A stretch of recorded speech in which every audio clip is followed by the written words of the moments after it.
Hello everyone, I am Ritika Meena, ATPO Triple I Cell. Again, welcome in my e-lecture. आज का topic है antenna. इसमें हम antenna के बेसिक्स को पढ़ेंगे और अगले लेक्चर में फिर उसके आगे का पार्ट पढ़ेंगे। एंटीना EL 2 से 6 की यूनिट नंबर 3 का एक टॉपिक है। एंटीना के जिन जिन टॉपिक्स को हम कवर करने जा रहे हैं वो टॉपिक्स हैं what is antenna, functions of antenna, why antenna मतलब एंटीना को क्यों यूज़ करते हैं, है ना, और where used, principle of radiation mechanism, types of antenna. सबसे पहले हम देखेंगे कि एंटीना क्या होता है, इसकी डेफिनेशन देखेंगे। Antenna are the metallic structure design for transmitting and receiving electromagnetic energy. Means कि एंटीना क्या होता है, एंटीना एक रॉड है, एक मेटेलिक छड़ जिसे कह सकते हैं, जो कि ट्रांसमीटर और रिसीवर के बीच में एक रिलेशन मेंटेन करती है और ट्रांसमीटर से रिसीवर तक इलेक्ट्रोमैग्नेटिक एनर्जीज़ को ट्रांसफ़र करने के लिए एंटीना का यूज़ किया जाता है। सेकेंड पॉइंट है an antenna acts as traditional structure between the guide. Means कि ट्रांसमिशन लाइन और वेव गाइड्स के बीच में एक बेसिकली एक मेटेलिक स्ट्रक्चर के रूप में काम करता है। तीसरा है कि antenna is a transducer that converts radio frequency field into AC और वाइस वर्सा। मीन्स कि एक्चुअली एंटीना का वर्क क्या है, ये ट्रांसड्यूसर की तरह काम कर रहा है। ट्रांसड्यूसर जनरली क्या होता है कि जो एक एनर्जी को दूसरी एनर्जी में कन्वर्ट करते हैं, वो ट्रांसड्यूसर्स कहलाते हैं। और यहाँ पर भी एंटीना का वर्क क्या है, एंटीना काम क्या कर रहा है कि जो RF करंट है वो ट्रांसमिटिंग एंटीना के थ्रू इलेक्ट्रोमैग्नेटिक रेडिएशंस में कन्वर्ट होती है और इलेक्ट्रोमैग्नेटिक रेडिएशंस जो है वो रिसीविंग एंटीना के थ्रू वापस से RF करंट में कन्वर्ट होती है। मीन्स दो मोड हो गए यहाँ पे, ट्रांसमिटिंग मोड और रिसीविंग मोड। एक ट्रांसमीटर पे हो गया एक और दूसरा पार्ट रिसीवर पे हो गया। ऑफिशियली जो IEEE ने डेफिनेशन दी हुई है वो है the part of transmitting and receiving system that is design to radiate और receive electromagnetic wave is called antenna. अब हम देखेंगे कि रेसिप्रोसिटी क्या होती है। Antenna can usually handle this transition in both direction, transmitting and receiving EM wave. Means कि जो एंटीना है वो ट्रांसमिशन भी कर पा रहा है यहाँ पे और रिसीविंग मेथड भी यहाँ पर हो पा रहा है। मीन्स कि एक ही जो एंटीना है वो दोनों काम कर रहा है, यहाँ पे सिग्नल का ट्रांसमिशन भी कर रहा है और रिसीवर का काम भी यहाँ पर कर रहा है। मतलब उसी एक ही एंटीना के थ्रू हम सिग्नल को रिसीव भी कर पा रहे हैं और साथ के साथ सिग्नल को ट्रांसमिट भी कर पा रहे हैं। क्योंकि जब हम जनरली एक एंटीना यूज़ करते हैं तो वो जो सिग्नल है हमारा वो वही सिग्नल ट्रांसमिट होता है और रिकन्वर्ट होके वही सिग्नल हमको वापस से मिल जाता है। एंटीना का पोलराइजेशन क्या होता है? Polarisation of an antenna refers to the orientation of electric field it produce. किसी भी एंटीना का जो पोलराइजेशन है वो क्या है, क्योंकि एंटीना से जो इलेक्ट्रिक फील्ड प्रोड्यूस हो रही है उसका ओरिएंटेशन है। मीन्स कि जो पोलराइजेशन है वो इसलिए इम्पॉर्टेंट है यहाँ पर क्योंकि जो रिसीविंग एंटीना है ना, वो सेम पोलराइजेशन होना चाहिए उसका ट्रांसमिटिंग एंटीना के साथ में। मीन्स कि वो दोनों एक ही सेम पोलराइज होने चाहिए। अदरवाइज़ में हमको जो ट्रांसमिशन है हमारा वो पॉसिबल नहीं हो पाएगा, हमको जो गेन मिलेगा वो बहुत ही कम मिलेगा। यानी कि दोनों एंटीना सेम पोलैरिटी में होने चाहिए to receive the maximum receiving power. यहाँ पर हम देख सकते हैं कि एक्स एक्सिस और वाई एक्सिस में दो कंपोनेंट दिए हुए हैं। जो हमारा एक्स एक्सिस में दिया हुआ है कंपोनेंट वो मैग्नेटिक फील्ड है और वाई एक्सिस में जो कंपोनेंट दिया हुआ है वो हमारा इलेक्ट्रिक फील्ड है। और ये डायरेक्शन ऑफ प्रोपोगेशन दिया हुआ है वो हमारा जेड एक्सिस में दिया हुआ है। और इन टॉपिक्स को हम आगे भी बहुत डिटेल में डिस्कस करेंगे। वेवलेंथ एक इम्पॉर्टेंट फैक्टर है यहाँ पर इसलिए डिस्कस किया जा रहा है क्योंकि फिज़िक्स में हमने जनरली देखा है कि लैम्डा जो वेवलेंथ है और फ्रीक्वेंसी है जो एफ होती है, उन दोनों के बीच में एक रिलेशन स्थापित होता है कि जो स्पीड ऑफ लाइट है हमारी, वो क्या होती है C is equals to F lambda. अगर उसको हम लैम्डा की फॉर्म में बात करें कि इलेक्ट्रोमैग्नेटिक जो वेव है उसकी वेवलेंथ या तरंगदैर्घ्य हमको निकालनी होगी, तो हम क्या करेंगे, सी बाई एफ। सी यहाँ क्या है, स्पीड ऑफ लाइट है। इट मीन्स कि अगर कोई रेडियो स्टेशन है, उसको किसी सिग्नल को या किसी फ्रीक्वेंसी को ब्रॉडकास्ट करना है, मान लो वो फ्रीक्वेंसी दी हुई है यहाँ पे 100 मेगाहर्ट्ज़, तो उसका वेवलेंथ कैसे कैलकुलेट करेंगे, वेवलेंथ कैलकुलेट कैसे करेंगे हम, lambda is equals to C by F से कैलकुलेट करेंगे। यहाँ पे सी जो है हमारा स्पीड ऑफ लाइट है 3 इंटू 10⁸ मीटर पर सेकेंड, और 100 हमारी फ्रीक्वेंसी दी हुई है, तो 100 इंटू 10⁶ साइकिल्स पर सेकेंड। तो हमारी 3 मीटर यहाँ पर जो इसकी वेवलेंथ है वो कैलकुलेट होके आती है। अब नेक्स्ट है कि वाई एंटीना, एंटीना क्यों यूज़ कर रहे हैं हम। Need of antenna arisen when two person wanted to communicate between them when separated by some distance and wired communication is not possible। Means कि हर जगह तो हमारे पास में वायर्ड कम्युनिकेशन हो नहीं सकता, इतना बड़ा तार तो हो नहीं सकता है कि हर जगह हम लैंडलाइन लगा दें, ठीक है, और हमको कम्युनिकेट भी करना है, दूर जो लोग होते हैं उनसे बात भी करनी है, तो एंटीना के थ्रू ही ये सारे सिग्नल्स ट्रांसमिट हो रहे हैं। दूसरी कि antenna required by any radio receiver और transmitter to couple its electrical connection to the electromagnetic field। Antenna क्यों चाहिए होते हैं हमको, जब किसी रेडियो रिसीवर या ट्रांसमीटर को कपल करना है किसके साथ में, उसका इलेक्ट्रिकल कनेक्शन के साथ में, मीन्स रिसीवर ट्रांसमीटर के बीच में इलेक्ट्रिकल कनेक्शन को इस्टेब्लिश करने के लिए भी हमें क्या ज़रूरत होती है, एंटीना की ज़रूरत होती है। रेडियो वेव्स को हम इलेक्ट्रोमैग्नेटिक वेव्स भी कहते हैं, जो कि किसी भी सिग्नल को एयर के थ्रू या फ्री स्पेस के थ्रू स्पीड ऑफ लाइट के साथ में उसको लेके जाती है, और with almost no transmission loss, means इसमें कोई ट्रांसमिशन लॉस नहीं होगा, तभी हमको बहुत ही अच्छा गेन प्राप्त होगा। एंटीना की ज़रूरत कहाँ कहाँ होती है, where used. Antenna are used in systems such as radio and television broadcasting, point to point radio communication, wireless LAN radar और स्पेस एक्सप्लोरेशन, इन सब की जगह हमें इन सब में एंटीना की ज़रूरत होती है।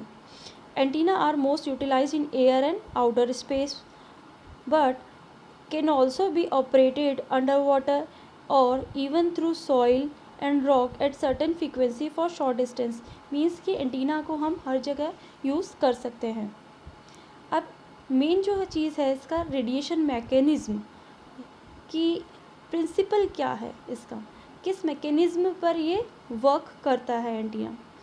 एंटीना की ideally all incident energy must be reflected back when open circuit, means जब सर्किट ओपन है यहाँ पर जैसा कि फिगर में दिखाया गया है, तो जो एनर्जी है वो कम्प्लीटली रिफ्लेक्ट हो जाती है, बट प्रैक्टिकली ऐसा नहीं होता। प्रैक्टिकली कुछ पोर्शन जो इलेक्ट्रोमैग्नेटिक एनर्जी का है वो रह जाता है सिस्टम के अंदर, और वही हम रेडिएट होता है। This occurs because the line of force don't undergo complete phase reversal, means जो यहाँ पर एसिलेशन और डीएसिलेशन हो रहा है, ठीक, यहाँ पर कुछ जो हमारे पास में रेडिएशंस हैं वो एस्केप हो जाती है, कुछ इलेक्ट्रोमैग्नेटिक एनर्जी है वो एस्केप हो जाती है। जनरली जो प्रिंसिपल की बात करें हम यहाँ पर, तो इसका प्रिंसिपल ये है कि जो एंटीना होता है, एंटीना का जो रेडिएशन मैकेनिज्म होता है वो मैक्सवेल इक्वेशन पर डिपेंडेंट होता है। एक नॉन डायरेक्शनल या हम ये कहें कि ओमनी डायरेक्शन, जैसे आप बहुदिशिक भी कहते हैं, ठीक है, उसमें जो रेडिएटर है वो क्या होता है, सभी दिशाओं में समान तीव्रता के विद्युत चुंबकीय संकेत उत्सर्जित करता है या विकिरित करता है। इस प्रकार का जो उत्सर्जक कहलाता है वो आइसोट्रोपिक एंटीना कहलाता है। जनरली इसको अपन आइसोट्रोपिक या यूनिपोल एंटीना कहते हैं।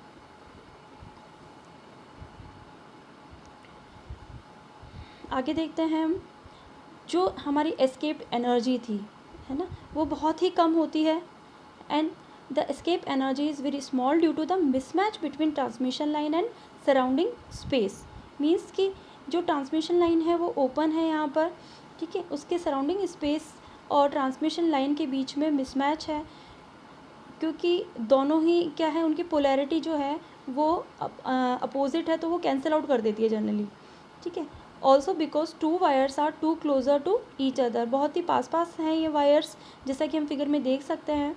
And radiation from one tip will cancel radiation from other tip, क्योंकि उन दोनों की मैंने अभी बताया कि पोलैरिटी अपोजिट है, इसकी वजह से ये जो रेडिएशंस है वो कैंसिल आउट हो जाते हैं. और क्योंकि इनके बीच का डिस्टेंस जो है वो बहुत ही कम है as compare to the wavelength.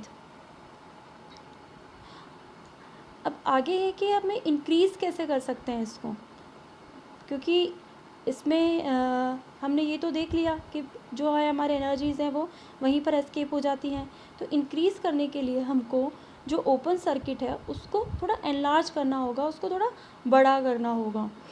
उससे क्या होगा, जो वायर्स हैं वो स्प्रेड हो जाएंगे. सेकेंड है, due to this arrangement coupling between transmission line free space is improve. इन दोनों के बीच की जो कपलिंग है, फ्री स्पेस और ट्रांसमिशन लाइन के बीच की कपलिंग है वो इम्प्रूव होगी. Also amount of cancellation has reduce, क्योंकि यहाँ पर दोनों वायर्स एक दूसरे से दूर होंगे तो उन दोनों के बीच की जो पोलैरिटी अपोजिट थी उसकी वजह से कैंसिलेशन हो रहा था वो नहीं होगा. The radiation efficiency will increase further if two conductors of transmission line are bent so as to bring them in same line. तो वो क्या करेगा, यहाँ पर जो ट्रांसमिशन लाइन में यहाँ जो कंडक्टर्स है जिनको बैंड किया गया है वो सेम लाइन में होंगे.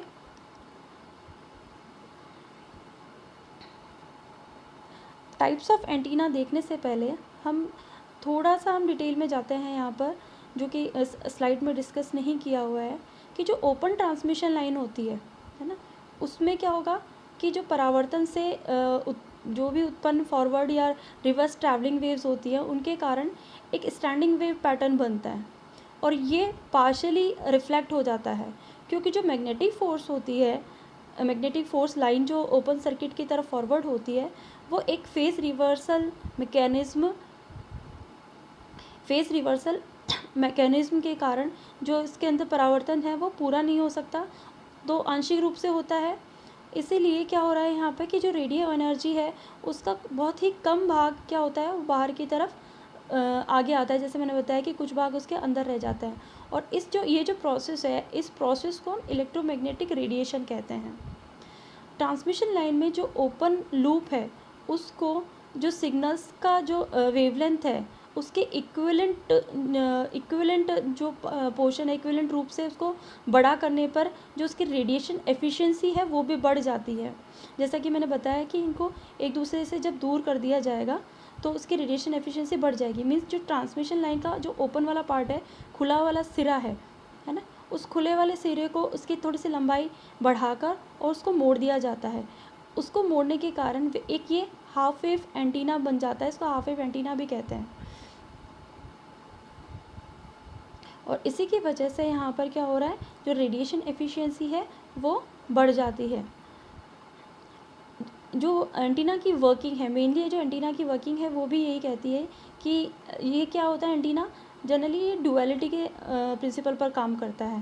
मतलब ट्रांसमिटिंग मोड जो है उसमें आरएफ करंट को इलेक्ट्रोमैग्नेटिक वेव सिग्नल में ये कन्वर्ट कर रहा है और रिसेप्शन मोड में क्या हो रहा है, ये इलेक्ट्रोमैग्नेटिक सिग्नल्स को आरएफ सिग्नल में कन्वर्ट कर रहा है. अब आगे हम देखेंगे कि किन किन पार्ट्स इनको किन किन तरीके से डिवाइड किया हुआ है, मतलब क्या क्या वो बेसिस हैं जिनके आधार पर इसके टाइप्स को डिफ़ाइन किया गया है. Types of antennas according to their application and technology available, antenna generally fall in one of two categories. पहला है ओमनी डायरेक्शनल एंटीना, दूसरा है इसका directional antenna. Omni directional antenna क्या होता है, ओमनी डायरेक्शनल और one weekly directional antenna which receives और radiate more or less in all directional. Omni मतलब सभी डायरेक्शंस के अंदर. These are employed when relative position of the other station is unknown और arbitrary. मतलब हमें ये नहीं पता होता कि जनरली जो एंटीना दूसरा एंटीना जो लगा हुआ है हमारा वो कहाँ लगा हुआ है. तो इस कंडीशन में हम इस तरह के जो एंटीना यूज़ कर रहे हैं उसको ओमनी डायरेक्शनल एंटीना कहते हैं. They are also used at lower frequency when a directional antenna would be too large. ये बहुत ही कम फ्रीक्वेंसीज़ में यूज़ किए जा सकते हैं, और simply to cut cost in application where a directional antenna is not required. अब डायरेक्शनल एंटीना या बीम एंटीना भी इसको कहते हैं, क्योंकि एक पर्टिकुलर डायरेक्शन में है, मतलब इस एंटीना को एक हम पर्टिकुलर डायरेक्शनल यूज़ कर रहे हैं, इसीलिए इसको हम डायरेक्शनल एंटीना या बीम एंटीना भी कहते हैं, which are intended to preferentially radiate और receive in a particular direction और डायरेक्शनल पैटर्न। मतलब पहले वाले में क्या था कि हमें ये नहीं पता था कि रिसीविंग एंटीना कहाँ पर है, हमको सिग्नल्स को कहाँ ट्रांसमिट करना है, तो उसके लिए हमने इसको क्या किया कि ओमनी डायरेक्शनल एंटीना यूज़ किया। लेकिन हमें ये पता है कि हमें सिग्नल्स को किधर ट्रांसमिट करना है, तो उससे क्या होगा कि उसके लिए हम जनरली कौन सा एंटीना यूज़ करेंगे, डायरेक्शनल एंटीना यूज़ करेंगे। डायरेक्शनल एंटीना और यही बीम एंटीना भी कहलाता है, जिससे हमको ये पता लग जाता है कि जो हमारा रिसीविंग एंटीना है वो कहाँ पर है। अब लेंथ के अकॉर्डिंग भी इनको हम अलग अलग पार्ट्स में डिवाइड किया हुआ है। The length of transmission line available, according to the length of transmission line available antenna generally fall in one of two categories, resonant antenna and non-resonant antenna. Resonant antenna is a transmission line the length of which is exactly equal to multiples of half wavelength and it is open at both ends, जो कि मैंने थोड़ी देर पहले भी बताया था कि ये क्या है, ये एक तरह का ट्रांसमिशन लाइन है resonant, the length of which is exactly equal to the multiplies of the half wavelength, मतलब जो एंटीना का हाफ वेवलेंथ है उसके equal, and it is open at both ends, मतलब कि ये दोनों सिरों से खुला होता है। नेक्स्ट है non resonant antenna, the length of this antenna is not equal to exact multiplies of half wavelength, ये जस्ट इसके रेजोनेंट एंटीना का अपोजिट होता है। In these antennas standing waves are not present as antenna are terminated in correct impedance which avoid reflection, the waves travel only in forward direction. इसमें क्या होगा, जो ये एक तरह का मतलब इसको ये कह सकते हैं ये यूनिडायरेक्शनल भी है, कि इसमें जो वेव्स ट्रैवल करती हैं वो पर्टिकुलर एक ही डायरेक्शनल में मूव करेंगी।